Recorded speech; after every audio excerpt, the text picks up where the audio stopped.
Hey guys, so I'm going to briefly talk about my dental hygiene school experience. Dental hygiene school was quite literally the hardest thing I have ever been through. It's very rigorous, very time consuming, very mentally taxing. And so when I entered dental hygiene school, it was 2020 and I was 20 years old. I graduated in 2022. At this time, COVID was happening, so it was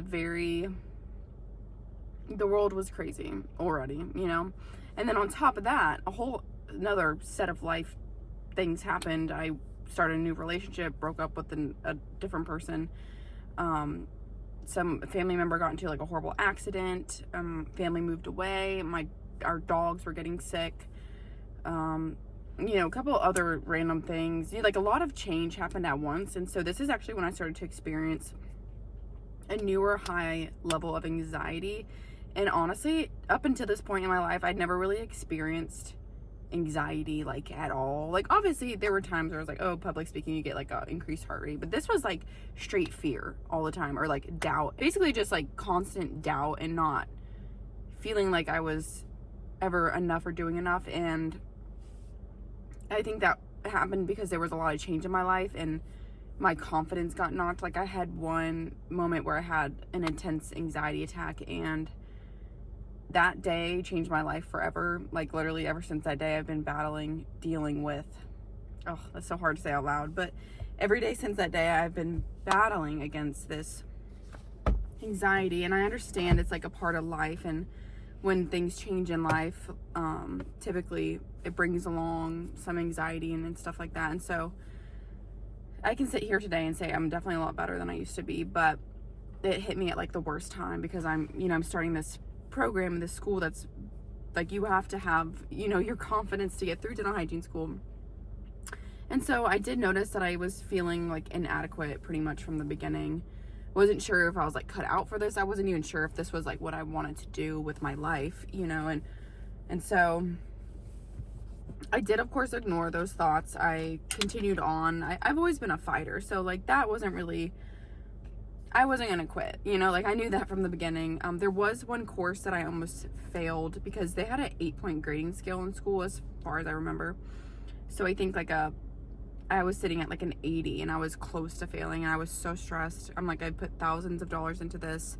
I'm like, this is what I want to do as far as I'm set, like I'm gonna do dental hygiene. And so once again, my stress levels were like freaking peak, and so I guess that's the best way to say it, is like I just felt immense stress all the time. And honestly, dental hygiene school probably added to the majority of that. Like I think if I had, like, maybe it wasn't the right time for me to go through the program when I was going through all this other stuff, but I kind of neglected that part of my intuition, I guess you could say. But you know what, it is what it is. I'm here today and I'm pretty fine. So but all this to say, I kind of want to talk about like dental hygiene school in general. I know I just mentioned it was like the hardest thing I've ever done, and I will stand by that. Like I've even talked to people who were like, I would rather go through boot camp, military boot camp again, than go through dental hygiene school again. So I feel like that says a lot in and of itself. So hold on, I need to sip. It's also really hot in my car right now. So we're just having a conversation, y'all. So yeah, dental hygiene school, very rigorous. A lot of the patients we had to recruit ourselves. So like there were patients at the clinic, but they weren't super reliable. So by the grace of God, I had a lot of family and friends in the area that did come and support me and be my patient. But the tricky part with dental hygiene school was like, hold on, the soda's talking. The tricky part with dental hygiene school is you had to have like certain classifications for patients. For instance, like Calc 1, Calc 2, Calc 3, Calc 4, which we don't even really use those like in the real world. It's just for school. But anyways, like I had a bunch of Calc 1s from my family. It was hard to find like the heavier Calc people. Those are just like people you would find on the street for the most part, unless you've had a family member who hasn't gone to the dentist in like years, and you might get lucky and they might be like a Calc 4, which basically means heavy calculus buildup. But yeah, no, there was multiple checklist items you had to do in dental hygiene school. That's just for clinical. So we're not even talking about what's the other word? I don't even know. The actual sit down classes. And so it was like 2 separate whole entire things almost, if that even makes sense. So like clinical was completely separate than, why can I not think of the word? Academic. No, that don't even make sense. Whatever. So yeah, the clinical requirements were very, very stressful, very hard. There were people who failed because they could not reach the clinical requirements. And honestly, it's kind of jacked up because sometimes it's out of our control. Like, oh my God, you have a patient scheduled that's coming in from the clinic and they cancel on you, therefore you get a 0. Like, mind you, you can do other competencies, but when it gets close to the end of the semester and like your comps are all done and you just need patients and then they don't show, you could get failed. And like, to me, that was terrifying. And I feel like anybody could say in dental hygiene school that they were probably terrified. And so, yeah, I think dental hygiene school was just like a new level of stress that I'd never been introduced to before. Never had something that intense that I had to go through, where my whole freaking career kind of relied on my patients. Like, obviously, I mean, I had a brain enough to get through like the coursework, you know, like, don't get me wrong, some of that was hard. Radiology, it was the class I almost failed. But like, I've always made sure I do what I need to do and, you know, get the grades I need to get. And so that part was a no-brainer.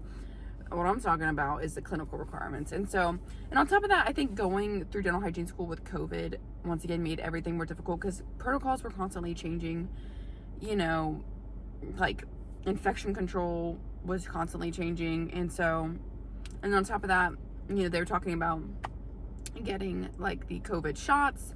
A lot of people didn't want to do that because there was no research behind this. And then there was a lot of differing opinions too, where you kind of felt guilty if you had your own opinion and somebody else didn't agree with it. At least I did.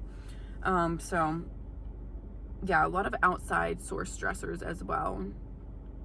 I'm trying to think about like dental hygiene in specific. You learn a lot in dental hygiene school. Like almost too much, I feel like, at least in the program. It's just a lot of information in a short period of time. I didn't know anything about dental stuff really when I entered the program, which if I did know anything about dental, I think that would have really helped. Like periodontitis, never heard of that. I heard about gingivitis obviously, but I genuinely just thought like all we did all day long was just clean teeth. And a lot of the times that is what you're doing, but there's more to it and there's more evolving. And then on top of that, I knew nothing about fillings. I knew nothing about crowns, extractions, root canals, implants, like literally anything else I knew nothing about. And so all of that was also brand new to me.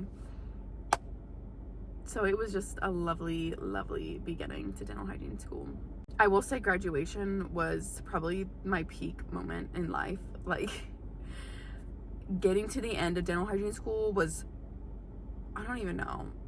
I never thought I wasn't gonna make it, but I definitely, once I got there, the relief, like even now I could almost cry thinking about like, wow, I'm done with that. I'm done with that part of my life, the part that drained so much of my energy, so much of my life and so much of my time, all for a good cause, of course. But I mean, you really have to be devoted in dental hygiene school and like dedicated, because it's no joke. It's no joke. Anybody who's been through dental hygiene school, I'm sure they're saying the same thing. If you're considering dental hygiene school, do a lot of research before. Like, try to get your hands into dental as much as you can before you start, so you kind of have some grasp of what you're getting into. Don't be like me and don't just jump in. And I mean, you'll learn a lot more quickly. But yeah, do a lot of research.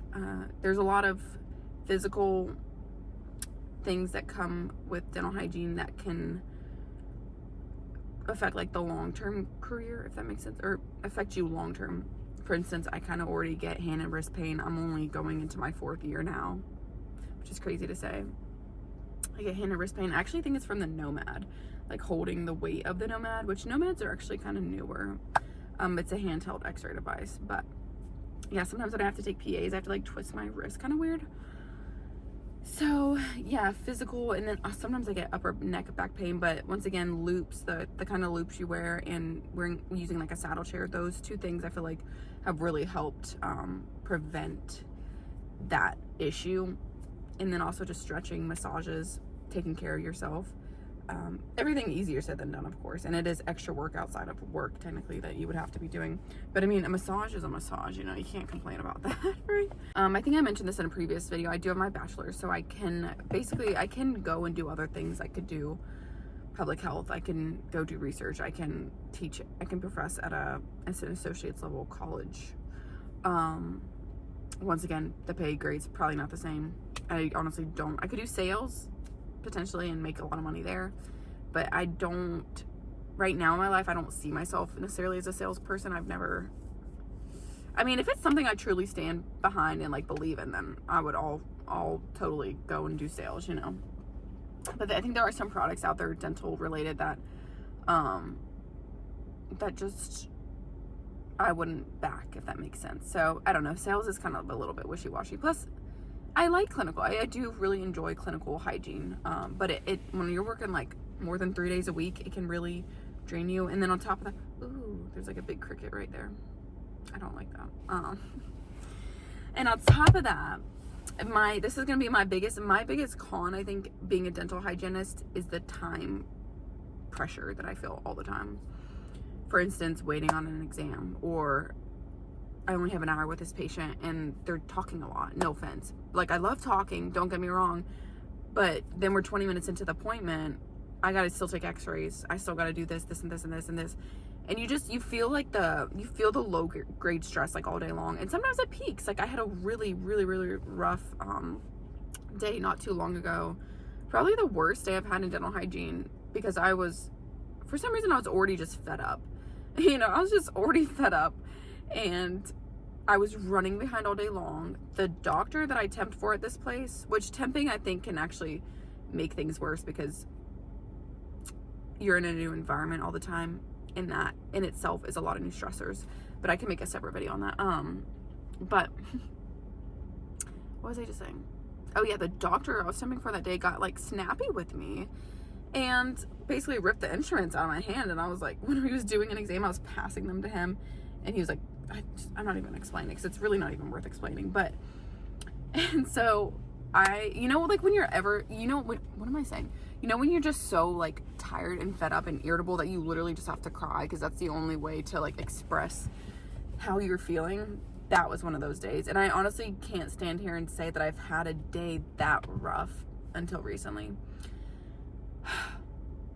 So, I don't know.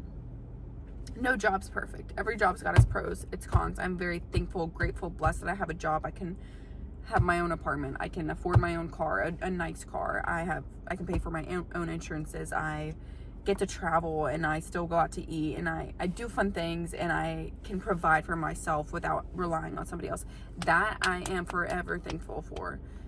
But I'm not gonna lie, it does sound nice. Like, sometimes sounds nice working just like a desk job, which I don't think I would be fulfilled working a desk job. But you ever have those days where you're like, I would do anything to just sit at a computer desk all day long versus talk and clean teeth and rinse, repeat, you know, like it can be draining. So, but for anybody out there who wants to be a dental hygienist, like, truly go pursue that dream. Seriously, I do think there are great things about this profession. You just have to take care of yourself mentally, physically, emotionally, and you'll be pretty set, I think. I mean, I can't say for sure, I'm only a few years in, but there's also a lot of negativity around dental hygiene, and I don't know. I mean, I feel like there are states that need to change certain things, and, you know, there's areas where improvements could be made, and, you know, and they're stacking a lot onto our plates now with like iTero scanning and getting these pictures, those, you know, all this other stuff in the 1 hour that we have. So it does get a little bit stressful, because it seems to be always something new here recently. But overall, I've heard dental hygiene is not what it used to be like 20 years ago. I can only imagine. There's so much new technology and stuff too. And unfortunately, with corporate practices, money is getting pushed and pushed. And so, I don't know. I guess all this to say, I don't want to like discourage anybody to not go into dental hygiene, because if that's what you want to do, like, I think you should do it, and it is amazing, and I think the career itself is rewarding. I love being able to help people, and that was a really big motive for me. So but yeah, all in all, to say, dental hygiene school, very difficult. At least my experience was. Some people honestly probably have not had it that hard, I don't know, but for me, I think the fact that I was already struggling a lot mentally at this point, I was already doubting myself all the time. I was just not, I didn't even know, at this point, I had never felt anxiety on a level I did, so I was terrified. I literally felt like there was okay, let me just briefly mention, because I do want to make a whole separate video on like my walk with anxiety, and I actually need to go back into work, but I don't know if I'm going to post this. I've just been talking to my camera for like 17 minutes. I probably will post this, because this is actually really long, and it'll be good. But yeah, every single day I was waking up with severe chest pain. Well, not chest pain, but chest tightness. Like, I felt like an elephant was sitting on my chest. I felt like there was an apple in my throat. I couldn't even speak up because I was like so afraid. I don't know, I guess maybe afraid of like speaking, if that even makes sense. And I'm not even gonna lie, to this day, I still get that way. Like, I don't know, I guess you can call it social anxiety. And I know it's completely normal, and I'm working on it. It's not as bad as it used to be, because I do have a bit more confidence. And it's what's so funny is because before I ever experienced anxiety, I was a really confident person. Like, everybody has always asked me, like, how do you do it? How do you do this? How do you do that? Like, you always seem so confident, blah, blah, blah, blah. You know, like that kind of that was a vibe I always gave off before. And even during dental hygiene school, people thought I was like super chill, but in my brain, I was like freaking out all the time. So eventually, a year into the program, I was like, it was at the summer after the first year, I went to my doctor, and I literally was like, girl, I have been living day to day I've been battling this anxiety. It's affecting me physically. Like, I wasn't sleeping good. I lost weight. It's just not good. I could tell my freaking blood pressure was probably off, you know, and I broke down to her and started crying, and because I didn't understand. I was like, I don't understand why or where this is coming from. One singular moment affected me for the rest of my freaking life, but I guess that's what happens when you have an anxiety attack, right? But she was like, I highly recommend, you know, you take something. And I was honestly kind of against medicine at this time. No specific reason. I just personally didn't want to get on anything. But at this point, I was like, you know what? I'm gonna do anything it takes to help me get through this, because I was really, really, really, really, really, really struggling. And that's when I started Zoloft. Zoloft did carry me through the rest of hygiene school, and I don't know that I would have been, I don't know where I'd be right now without it. I don't take it anymore right now. I've considered, you know, getting back on medication for other reasons, but kind of just chilling right now. But yeah, the Zoloft really did improve my symptoms. I did feel a bit washed out, but I wasn't feeling like anxious, like fight or flight 24/7. Like, it actually brought me back down. I was able to focus on things better and not be in my head so much. So I know a handful of other hygienists who have similar experiences and have had to get on medication after dental hygiene school or during dental hygiene school and all that. Probably the same with nursing, because I mean, they're all very similar programs, very stressful, very intense. So yeah, that's kind of my journey. I think if I wasn't as anxious as I was during that whole program, it wouldn't have been as bad, but that's just the way I handled the stress at the time and what I was going through. And so yeah, and this is also to say, like, don't be afraid to reach out for help, you know. And if you're going through something and you're really struggling mentally, like, people have different opinions on medication, but I can sit here and say that it really did help me. And getting off of it was hard. That can also be a whole separate video, because that's just like the medicine I was on in itself. But yeah, anyways, I hope everybody has a wonderful day, and I hope anybody watching this video, hopefully it got you somewhere, or like helped you out in some sort of way. If you're in dental hygiene school, keep going. Good luck. You're gonna do amazing. Like, the end will come, and you will eventually be a clinician, and life will be so much better. You're gonna be living an amazing life, I promise you. So yeah, y'all have a blessed day. Bye.